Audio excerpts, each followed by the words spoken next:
then in terms of like a new strap user, someone that's not using strap at all, we kind of want to approach that a little bit differently. We want to ask some of the similar questions. First of all, we need to know what we're strapping, and or is it a palletizing application, or are we doing more of a bundling or closure type application?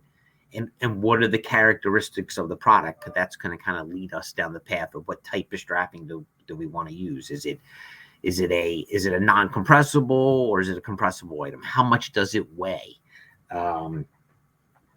Another key thing is, what is the shape of the product? Is it a squared off load, or is it round? That's always very important for us to know that. I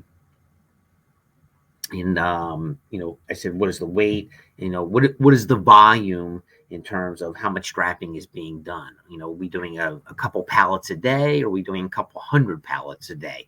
That's going to tell us, do we need to use manual tools, or we need to just go to something that's more automated so that we can, help increase production efficiencies and things like that. And is there anything special about the product, when it's being strapped? Is it hot? Or is it wet? Something like that. So those are important questions to ask, so we can get an idea of what type of product we want to recommend. Excellent.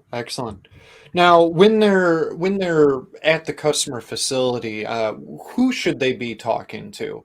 As far as these products, and who should they be asking those questions that you just went over? Yeah, I think some of the things we've got, that we've got up here on the screen, are going to be some key personnel that we want to talk to. We've got your plant manager. That's always a great place to start. And, plant manager is usually going to have a feel for everything that's going on within the facility, from production to shipping. So I think that's always a good place to start.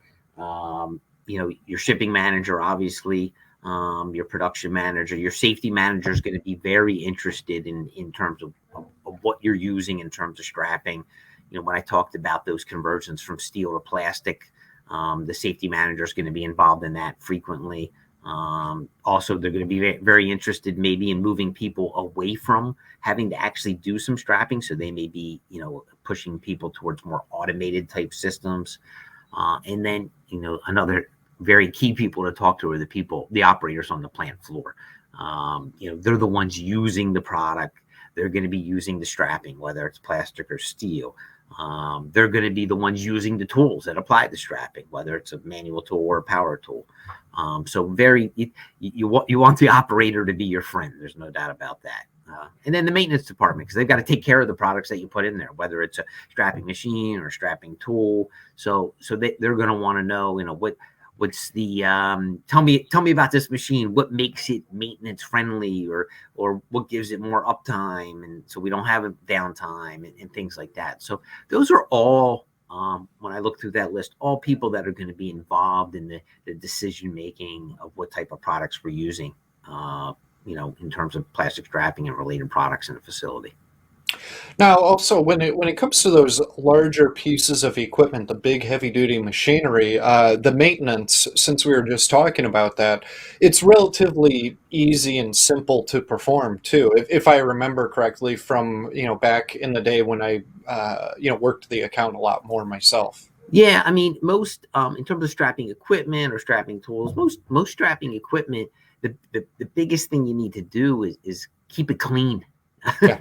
There's a lot of dust from the plastic and everything. The thing with strapping equipment that's very important is, when you get a piece of equipment, like an automatic piece of equipment into a facility, setup is very important. We gotta set it up right and get it right coming out of the box. Operator training is extremely important. They've got to understand how to use the equipment. Training them on, hey, if you get a jam or something, how to clear the jam. So that's very important. But in terms of maintenance, we want to keep it clean.